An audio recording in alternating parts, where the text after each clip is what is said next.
নমস্কার সবাইকে, গল্পাঞ্জলি চ্যানেলে আপনাদের স্বাগত। আমি রুমকি। আমার আজকের নিবেদন আশাপূর্ণা দেবী রচিত ছোট গল্প ঝড় বৃষ্টি বিদ্যুৎ।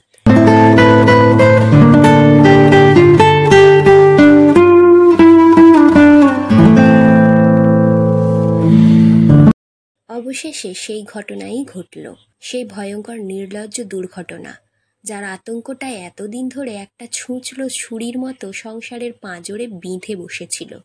আতঙ্কের শেষ হয়েছে। ছুরিখানা সেই পাঁজরকে এফোড় ওফোড় করে বেরিয়ে গেছে, সমস্ত সংসারটাকে রক্তাক্ত করে দিয়ে। বুলা পালিয়েছে। এবাড়ির ছোট বউ বুলা, পুরো নামটা যার বুলবুল। হিসেব মতো আমি এদের সংসারের কেউ নই। দৃশ্যত পরিচয় হচ্ছে আমি এদের বাড়িওয়ালার মেয়ে, কিন্তু শুনতে পাই আমি জন্মাবার আগে থেকে এরা আমাদের একতলার ভাড়াটে। কাজেই হাঁটতে শিখেই আমি প্রথম বেড়াতে এসেছি নিচতলায়, এদের বাড়িতে। তারপর তো কত শীত, কত গ্রীষ্ম, কত বছর গেল, কিন্তু বেড়াতে আসার প্রধান জায়গা আমার এটাই রয়ে গেল। আমি প্রায় এদেরই পরিবারভুক্ত হয়ে গেছি। এদের নারী নক্ষত্র সব আমি জানি। আমি জানতাম এ বাড়ির প্রত্যেকের মনের মধ্যে অনুমানের প্রতিযোগিতা চলছে।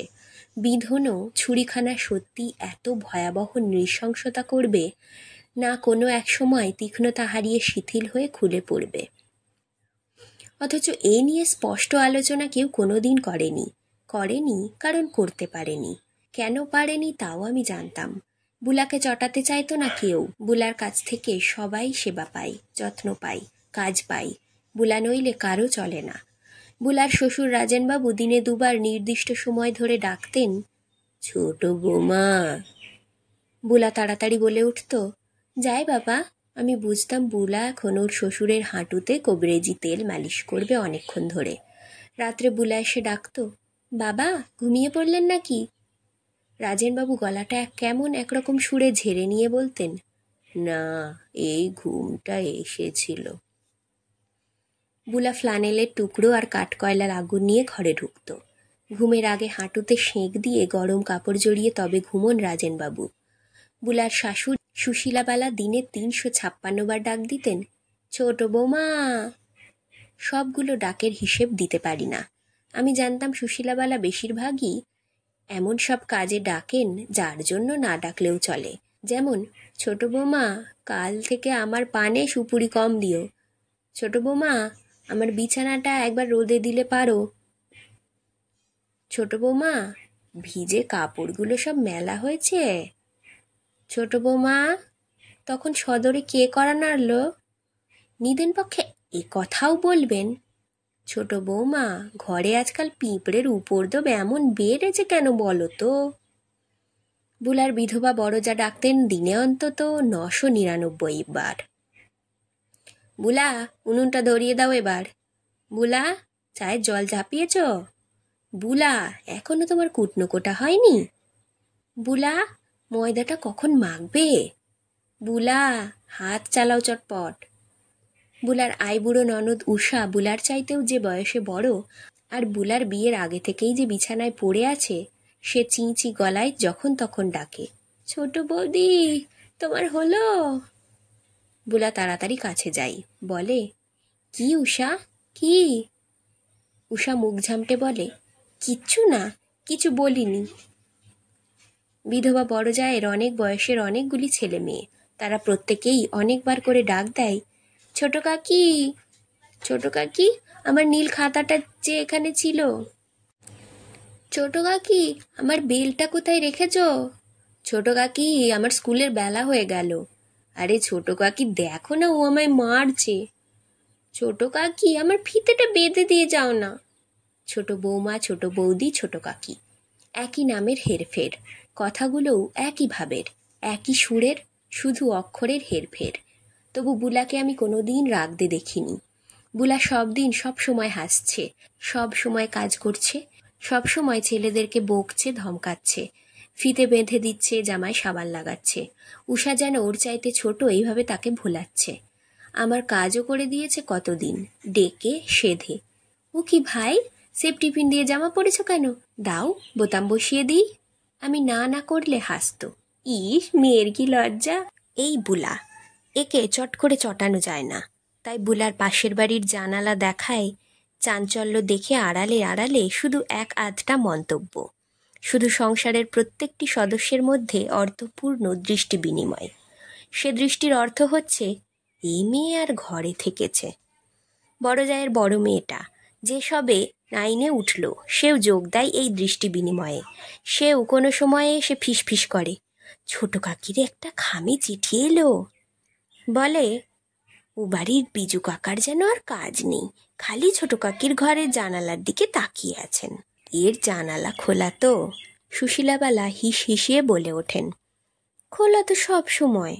ঠোঁট উল্টে নাতনি বলে। আর অমনি সকলের মনের মধ্যে একটা আশঙ্কা ধুইয়ে ওঠে, ভগবান জানেন কি সর্বনাশ করবে। ভগবান থেকে এবার সকলেই জানল সর্বনাশের মতো সর্বনাশ করেছে বুলা। শ্বশুরবাড়ির এই সহস্র বন্ধন ছিন্ন করে পালিয়েছে। অনেক দিনই জানতাম, বলল বড় যা। বিজুকে আমি চিঠি ছুঁড়তে দেখেছি নিজের চোখে। সুশীলাবালা কপালে ঘা মেরে বলেন, আমি আরও আগেই জানতাম, টের পেয়েছিলাম ওর গুণ, নইলে আর আমার সুখেন সন্ন্যাসী হয়। মাসিমার এ কথার কেউ প্রতিবাদ করে না, করলে মাসিমা রেগে আটখানা হবেন ভেবে, না প্রতিবাদ করলে বুলার অপরাধের ওজনটা কমে যাবে ভেবে, কে জানে। নইলে অনায়াসেই তো বলতে পারা যেত, সুখেন তো তোমার বরাবরই স্বামীজিদের পায়ে পায়ে ঘুরত। 18 বছর বয়স থেকে তো সুখেন হাফ গেরুয়া, মিশন থেকে ধরে এনে তো বিয়ে দিয়েছিলে ওর। প্রতিবাদ করা আমার রোগ, একটু ছিল, কিন্তু সুবিধে করতে পারলাম না, কারণ আমি কলেজ থেকে বেরিয়ে একটা চাকরি ধরে বসেছি স্তক মাসিমা মেসোমশাই আমার সঙ্গে কথা কন না, নইলে আমি আর এ বাড়ির জানি না কি। সুখেনদার স্বামীজিগিরির গোড়া থেকেই তো জানি। সত্যি বলতে কি, ছেলেটার চেহারা ছিল অতীব সুন্দর। ছোটবেলায় বলতে গেলে আমি একরকম ওর রূপে বিমোহিতই ছিলাম। ও যদি মানুষের মতো মানুষ হতো নির্ঘাত, তাহলে এ বাড়িতে একটা প্রেমে পড়াপড়ি ব্যাপার ঘটত। কিন্তু 16-17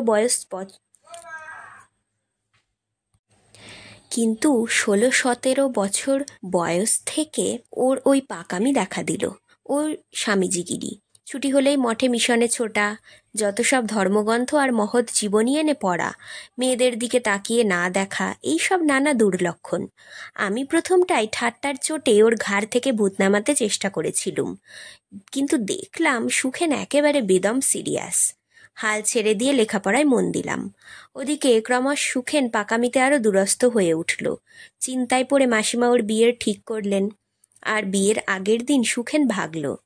তারপর সে কত কাণ্ড, কত ছিষ্টি করে ধরে আনা, প্রায় পুলিশ প্রহারার মতো পাহারা দিয়ে বিয়ে করতে পাঠানো, নানান ইতিহাস। কিন্তু খেল দেখিয়েছিল সুখেন বিয়ের পর কটা দিন। জরিপার ধুতি পরেছিল, মাথায় গন্ধ তেল মেখেছিল, রোজ দাড়ি কামিয়েছিল। রাত 12টা পর্যন্ত ধর্মগ্রন্থ পাঠের অভ্যাস ত্যাগ করে সন্ধে থেকে শোবার ঘরের আশেপাশে ঘুরঘুর করেছিল। তখন আবার বাড়িতে সে কি হাসাহাসির ঘটা! মাঝে মাঝে সে হাসি তিক্ত হাসিতেও পর্যবসিত হচ্ছিল। ছি ছি ছি, লাজ লজ্জার পালাই নেই, বক ধার্মিকার কাকে বলে, খুব দেখালি বাবা, যা হোক। আর সমালোচনা চলেছিল বুলার, কি পাকা মেয়ে এলো গো বউ হয়ে, তপস্বীকে তপভ্রষ্ট করতে পারে, সে কি সোজা কথা। একদিন মাসিমা এমন কথাও নাকি বলেছিলেন, তার সাধু ছেলেকে এভাবে অধোগামী করাই নাকি বুলার মহাপাপ ঘটছে। শাস্ত্রে নাকি এই রকম স্ত্রীলোককেই পাপিষ্ঠা বলে। স্ত্রী হচ্ছে সহধর্মিণী, স্বামীর ধর্মপথের সহায়, পরনী রামকৃষ্ণের জীবনী, সারদামণির জীবনী। তা বেশি দিন আর বুলাকে এসব কথা শুনতে হয়নি। খুব তাড়াতাড়ি চৈতন্য হয়েছিল সুখেনের। হঠাৎ একদিন সকালবেলা ধরা পড়ল সেটা। ঘুম থেকে উঠেই নাকি কোথায় চলে গেছে সুখেন। কোথায় কোথায়, একটু পরেই জানা গেল কোথায়। গঙ্গা স্নান করতে গিয়েছিল সুখেন। স্নানান্তে এসে ঘোষণা করল আজ সে নির্জলা উপবাস করবে, কাল থেকে 3 দিন মৌনী থাকবে, আর 4 দিনের দিন আনুষ্ঠানিকভাবে সংসার ত্যাগ করবে। আর আটকাবার চেষ্টা করলে একেবারে নিরুদ্দেশ। সেই একদিন মাত্র আমি বুলার চোখে জল দেখেছিলাম। গাল দুটো কাঠের মতো শক্ত আর কালো কালো দেখাচ্ছিল। সে গালের উপর একটা জলের রেখা গড়াচ্ছিল আর শুকিয়ে যাচ্ছিল। পরে একদিন বলেছিল বুলা, সেদিন দুঃখে কাঁদিনি আমি, কেঁদেছিলাম অপমানে। কিন্তু ওই সেই একদিন। তারপর আর কেউ কোনোদিন বুলার মুখ মলিন দেখেনি। কিন্তু সেও তো ভালো না, সেও তো দোষের, সেও তো নিন্দের। স্বামী যার স্ত্রীকে ত্যাগ করে নির্বৃত্তির পথে গেছে, তার কি করে প্রবৃত্তি হয় হাসতে, কথা বলতে, বাচ্চাগুলোর সঙ্গে ছোড়ামি করতে? বাচ্চারা একেবারে ছোট কাকি বলতে অজ্ঞান। হবে না কেন? ছোট কাকির মতো এত রংঢং আর কে করবে? এত পদ্য, এত ছড়া, এত গল্প, এত নাটক শিখলই বা কি করে বুলা? এই তো বাড়িতে আরও 3টে মেয়ে মানুষ আছে, তাদের মধ্যে এত কথা কে কয়? এত গান কে গায়? দিনগত পাপক্ষয়ের ধারশোধ করতে করতেই তো মরে যাচ্ছে সবাই। অথচ বুলা, যার প্রাণের মধ্যে প্রাণ থাকবার কথা নয়, মরমে মরে যাবার কথা, তার যেন 16 আনার উপর 18 আনা প্রাণের ঢেউ। আর সে ঢেউ যে পাশের বাড়ির জানালায় গিয়ে ধাক্কা দিচ্ছে, তাও তো জানতে কারুর বাকি ছিল না। স্বামীকে বাঁধতে পারলি না, পর পুরুষকে বাঁধছিস? এই উক্তিটা হয়তো অনুক্ত থাকতো, কিন্তু তার ঝাঁঝটা ছড়িয়ে পড়তো বুলার ওপর। স্বামীকে অধগামী করলে বুলা হয়তো মহাপাপ হতো, কিন্তু সংসারটার তো একটা সুরাহা হতো। ইশারায় ইঙ্গিতে একথা সবসময় শুনতে হয় বুলাকে। সুখেনের বিরহ যন্ত্রণাটা ক্রমশই ফিকে হয়ে আসছিল। কিন্তু সংসারের একমাত্র রোজগারি ছেলে সন্ন্যাসী হয়ে মঠে গিয়ে উঠলে সংসারের যে অসুবিধে, সেটা তো আর ক্রমশ ফিকে হয়ে যায় না, বরং ক্রমশ ঘোরালোই হতে থাকে। নিত্য ব্যবহার্য জিনিসগুলো ভেঙে যায়, ছিঁড়ে যায়, ক্ষয়ে যায়, আর কেনা হয়ে ওঠে না। দৈনন্দিন প্রয়োজনের সীমানা সংকীর্ণ করে আনতে হয়, করতে হয় আরও কত কত ছাঁটাই। রান্নার লোক ছিলই না, একমাত্র চাকরটাকেও ছাড়িয়ে দিতে হয়। আর আর মাস কাবার হলেই বড় বৌদির মেজ মেয়েটা আমাদের দোতলায় উঠে এসে চুনচুন মুখে বলে, দিদা বললেন ভাড়াটা এই মাসটাও দিতে পারলেন না। আরও কিছু হয়তো শেখানো থাকতো তাকে, আরও একটু বিনয় ভাতি, আরও কিছু মিনতি, কিন্তু বলতে পারে না বেচারা, ড্যাশ টেনে চুপ হয়ে যায়। আমি জানি আমাদের দুই পরিবারের মধ্যে যতই আত্মীয়তা ভাব থাকুক, এ কথায় মার ভুরুটা কুঁচকে ওঠে, বাবার মুখ গম্ভীর হয়ে যায়। কিন্তু মেয়েটা মাটির দিক থেকে চোখ তোলে না বলেই সে দৃশ্য থেকে রক্ষা পায়। রাজেনবাবু আর সুশীলবালা, তাঁদের বিধবা বড় বউ আর রুগ্ন মেয়ে, সকলেরই মনে হতো সংসারকে এই অসুবিধেই ফেলার জন্য বুলাই দায়ী। বুলারই ক্যাপাসিটির অভাব এটা, ওর জন্য বুলার উচিত অপরাধী অপরাধী ভাবে থাকা। কিন্তু বুলা তা থাকে না, বুলা একেবারে অন্যরকম। বুলা যে এই বাড়ির বউ, সে কথা যেন ভুলে গেছে বুলা। বাড়ির বড় আইবুড়ো মেয়ের মতো থাকবে সে, কিন্তু এটা কে বরদাস্ত করতে পারে? তাই সবাই আড়ালে অস্ফুটে বলেছে, এ বউ আর ঘরে থেকেছে, বলেছে না জানি কি সর্বনাশ করবে। শুধু উষা নিঃশ্বাস ফেলে বলেছে, আমার জায়গাটা ছোট বৌদি সমস্ত দখল করে নিয়েছে। কিন্তু বুলা যখন চলে গেল সব জায়গা ছেড়ে দিয়ে, তখন আরও অনেক জোরে নিঃশ্বাস ফেলল উষা। বলল, পৃথিবীর সবাই যা খুশি করতে পারে। কিন্তু এ কি খুশির খেলা? সংসারের মুখে আগুন লাগাবার, সংসারের পাঁজর এফোঁড় ওফোড় করবার খুশি কেন জাগলো বুলার? আমিও ভাবলাম বুলার সঙ্গে এই খুশিটাকে যেন ঠিক খাপ খাওয়ানো যায় না। আগেকার আমলে ঘরে বউঝি কুলোত্যাগ করলে কেউ হইচই করতো না। রাত্রিরে কলেরা হয়ে মারা গেছে, রাত্রিরেই দাহ করা হয়ে গেছে। মাঝরাতে সাপে কেটেছিল, শেষ রাতে কলার ভেলাই করে ভাসিয়ে দেওয়া হয়েছে। এমনি একটা কিছু রটনা করে সমাজের মুখোমুখি আক্রমণ থেকে রক্ষা পেত লোকে। ভিতরে ভিতরে তার শেয়ানে শেয়ানে কোলাকুলি, ঢাকে ঢোলে কাঠি, শুধু উলু দিতে মানা।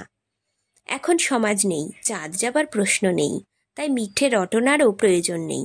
এখন বউ মেয়ে হারিয়ে গেলে যত পারো হইচই করা চলে, খবরের কাগজে ছাপিয়ে দেওয়া চলে, ফিরে এসো বলে কাকতি মিনতি করা চলে। রাজেনবাবু অবশ্যই কাগজে ছাপলেন না, কিন্তু বাড়ি ছাপিয়ে পাড়ায় পাড়ায় মনের জ্বালা যন্ত্রণা জানিয়ে এলেন। আর বাড়িতে যতটা সম্ভব চেঁচিয়ে রায় দিলেন, আজ থেকে কেউ যদি সেই হারামজাদির নাম মুখে আনবি তো তাকে জ্যান্ত গোড় দেব। বললেন, এ বাড়িতে যেন তার চিহ্ন মাত্র না থাকে, সব পুড়িয়ে জ্বালিয়ে নির্মূল করে দাও। বুলার 4টি বই ছিল, সেগুলো টেনে হিঁচড়ে ছিঁড়ে কুচি কুচি করে উনুন ধরাবার জন্য খুঁটের ঝুড়িতে ফেলে দিলেন সুশীলবালা। বুলার বিয়ের সময় তোলা ছবিখানা দেয়াল থেকে নামিয়ে পা দিয়ে মারিয়ে কাঁচখানা ভাঙলেন। তারপর বড় নাতনিকে বললেন, এর থেকে সুকেনের ছবিটুকু কাঁচি দিয়ে কেটে রেখে বাকিটা উনুনে ফেলে দিকে যা। বুলার বড়জা নরম নরম মুখে বলল, ওর তোলা গয়নাগুলো কি আপনার কাছে ছিল মা, না ওর কাছে? আমার কাছে আবার কি? সুশীলাবালা দাঁতে দাঁত চাপলেন। ঢলানি সর্বনাশী, আমার কাছে কবে কি রেখেছে? তাহলে সেগুলো নিয়েছে, বড়জা বলল আরও নরম নরম মুখে। এক বস্ত্রে চলে গেছে বুলা। এ তথ্যটুকু অন্তত পাড়াপড়শির মনকেও কিঞ্চিত নরম করে আনতে পারে ভেবেই কি বড় বউ মুখটা অত নরম করল। আমি অবাক হয়ে চাইলাম ওর দিকে, ভাবলাম ভুলে গেল নাকি? এত স্পষ্ট ঘটনা ভুলে যেতে পারে মানুষ? বেশি গহনা ছিল না বুলার, মামারা বিয়ে দিয়েছিল, তবু দিয়েছিল মোটামুটি। সে গহনাগুলো তো একখানি করে বেচেছে বুলা বড়জায়েরই বাপের বাড়ির শ্যাকরার কাছে। বড়জাই ডেকে দিয়েছে। আমি যেন কেমন করে সব টের পেয়ে যাই।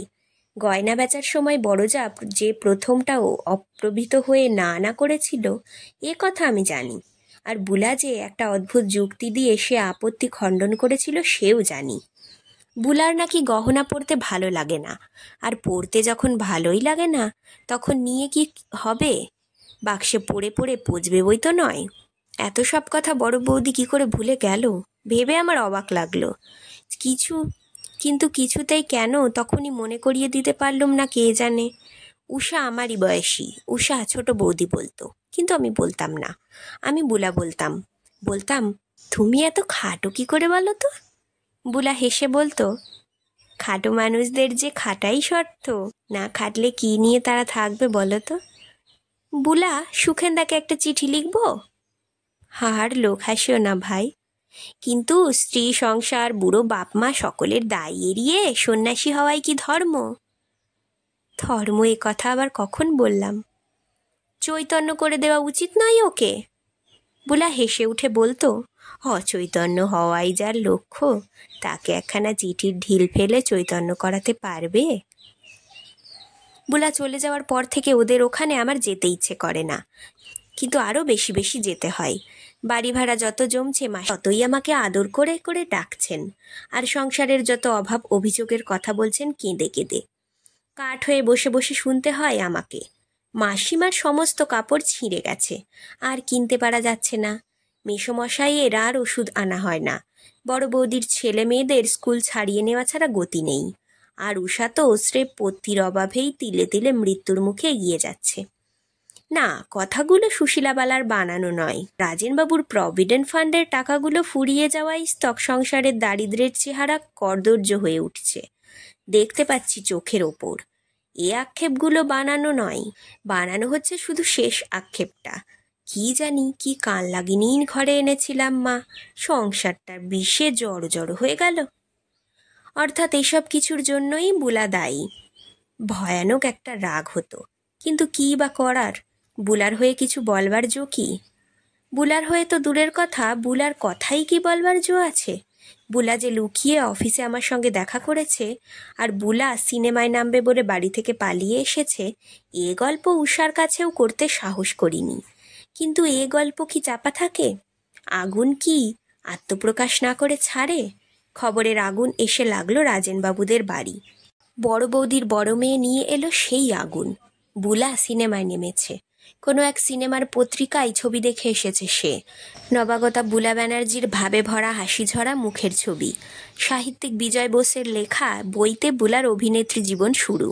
বিজয় বোস অর্থাৎ ওজের বাড়ির বিজু, অর্থাৎ সমাধান হলো একটা ধাঁধার, মীমাংসা হলো একটা অমীমাংসিত অঙ্কের।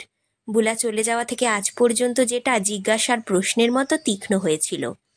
বুলার অন্তর্ধানের সঙ্গে সঙ্গে বিজুও যদি বাড়ি থেকে অন্তর্হিত হতো, তাহলে 2 আর 2 4 হিসেব মিলিয়ে স্বস্তির নিঃশ্বাস ফেলা যেত।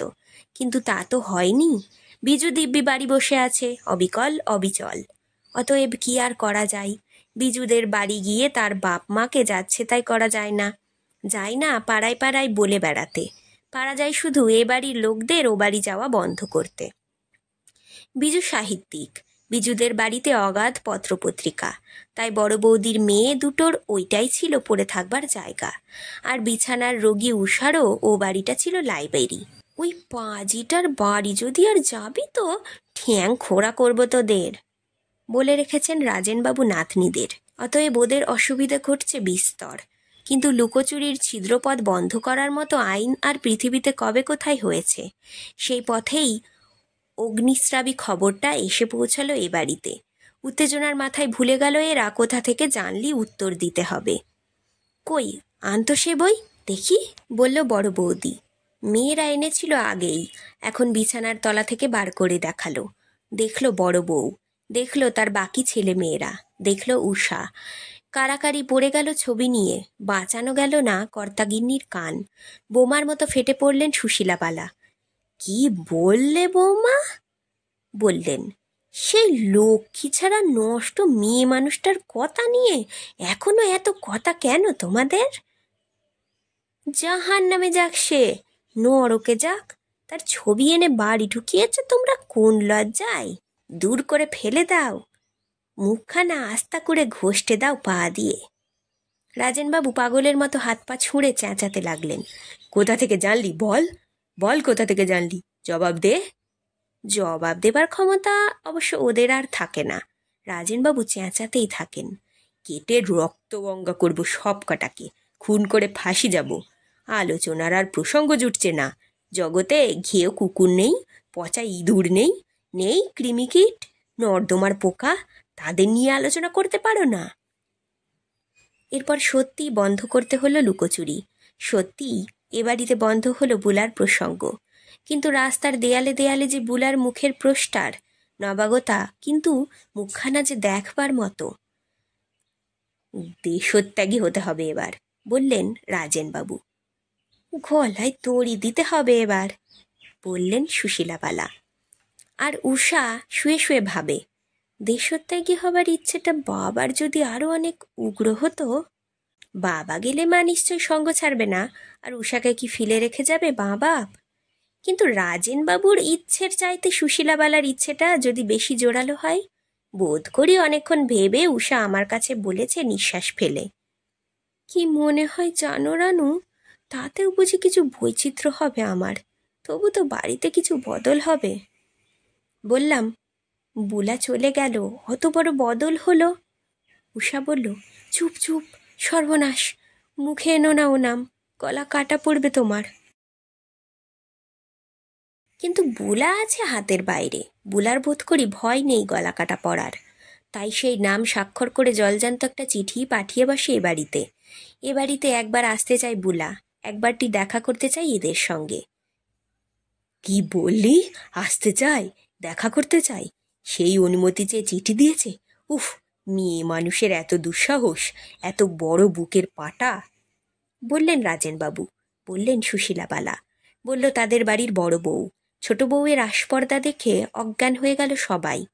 চিঠিখানা যতগুলো কুচি করা সম্ভব তা করে পুড়িয়ে ফেলা হলো। আর একদিন অফিসে আসে বুলা, বড় গাড়ি করে, পরিচালকের গাড়ি। এসে মুখ নিচু করে টেবিলে পিন ঘষে খানিকক্ষণ, তারপর বলে, ও বাড়ির খবর কি? তাতে তোমার কি দরকার বুলা? আমি বলি হতাশ হয়ে।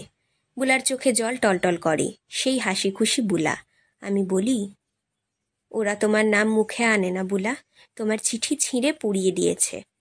বুলা মাথা তুলে বলে, তাছাড়া আর কি করবে বলো, আমি ওদের মুখ পুড়িয়েছি। মুখ নিচু করে বসে রইল একটু, তারপর মুখ তুলে বলল, বুঝতেই পারছি আমার মুখ ওরা আর দেখতে পারবেন না। তুমি আমার একটা কাজ করবে রানু, একটা জিনিস পৌঁছে দেবে ওখানে। আমি হাত জোর করে বলি, তোমার জিনিস ডাস্টবিনে যাবে বুলা, যাবে আগুনে। বুলা নিঃশ্বাস ফেলে উঠে দাঁড়িয়ে বলে, তবে কি হলো রানু, তবে কি জন্য? কথাটা শেষ করে না বুলা, তাড়াতাড়ি মুখ ফিরিয়ে চলে যায়। কিন্তু বুলা হার মানে না, চেষ্টা ছাড়ে না। সুশীলাবালা যে বলেন সাংঘাতিক মেয়ে, জাহাবাজ মেয়ে, মিথ্যা বলেন না। বুলার বুকের পাটা দেখে আমিও স্তম্ভিত হয়ে গেলাম। প্রত্যক্ষই দেখেছিলাম কি না, ছিলাম সেখানে দাঁড়িয়ে। পিয়ন এসে সুশীলাবালা দেবীর খোঁজ করছে, আমিই বলে দিলাম, সুশীলাবালার কাছে পিয়ন। হ্যাঁ, টাকা এসেছে রেজিস্টার্ড ইনশিওরে, সই করে নিতে হবে। পাঠিয়েছে বুলা ব্যানার্জি। টাকা পাঠিয়েছে বুলা? সুশীলাবালার নামে স্তম্ভিত হয়ে গেলাম। এ কি ধৃষ্টতা বুলার, এ কি দুর্মতি! কাঁটা হয়ে উঠি, কাঁটা হয়ে দাঁড়িয়ে থাকি ভয়ঙ্কর একটা ঝড়, বৃষ্টি, বিদ্যুৎ, বজ্রপাতের আশঙ্কায়। কি হয় কি হয়! ভয় করছে পিয়নটার জন্য। নিরাপরাধ লোকটা না মার খায়। বাড়িশুদ্ধ সবাই তো হুমড়ে পড়েছে এখানে। কিন্তু ঝড়, বৃষ্টি, বিদ্যুৎ, বজ্রপাত কিছু হলো না। হঠাৎ যেন সমস্ত প্রকৃতি থমথমে হয়ে গেল। মিনিট খানেক সমস্ত নিথর। তারপর সুশীলাবালার গম্ভীর কণ্ঠ শোনা গেল। কে পাঠিয়েছে বললে? বললাম তো, বুলা ব্যানার্জি, সেটা করে দিন তাড়াতাড়ি। কত টাকা? 2000। 2000? আমার মনে হলো শব্দটা যেন সমস্ত বাতাসে ছড়িয়ে পড়ল। সকলের মুখ থেকে উঠল তার প্রতিধ্বনি। নেবার দরকার নেই, ফেরত দিয়ে দাও। ধরা ধরা গম্ভীর গলায় রায় দিয়ে ঘরের মধ্যে চলে গেলেন রাজেনবাবু। উচ্চারণটা কেমন যেন দুর্বল শোনালো। চলে যাওয়াটাও শিথিল দেখালো। রানু, কি করি বলো তো মা, বললেন সুশীলাবালা। আমি কি বলবো, বললাম ধূসর গলায়। সত্যি তো, কি বলবো? এ টাকা যখন ফেরত যাবে বুলার মুখটা কীরকম হয়ে যাবে আমাকে দেখতে হবে না, এটাই যা রক্ষা। আমি উত্তর দিলাম না, দিতে পারলাম না। আমার হয়েই যেন উত্তর দিল বড় বৌদি। ফেরত দিলে অবশ্য মনে খুবই আঘাত পাবে, যতই হোক পাঠিয়েছে আশা করে। সেই কথাই ভাবছি, অথচ তোমার শ্বশুরের যা মেজাজ দেখলাম। সইটা করুন তাড়াতাড়ি, অসহিষ্ণুতা প্রকাশ করে পিয়নটা। না তো লিখে দিন, নিতে চান না। না বাবু, তুমি যেন খোড়ায় জিন দিয়ে এসেছো, একটু ভাবনা চিন্তার সময় দিলে না। নাও, কোথায় সই করতে হবে বলো। প্রকৃতির সমস্ত রোষ কেমন করে যেন নিবৃত্তি হয়ে গেছে। উদ্যত ঝড় শান্ত নিরুদ্দাম। শুধু মেঘমুক্ত আকাশে এক চিলতে বিদ্যুৎ চমকালো। দেখলে তো বড় বৌমা, মিথ্যা বলি আমি? দেখলে তোমার ছোট জাটির বুকের পাটা? পিয়নটা মার খেলো না দেখে বেঁচেছিলাম, কিন্তু গায়ের কাঁটাগুলো মিলোতে অনেকক্ষণ সময় লেগেছিল আমার।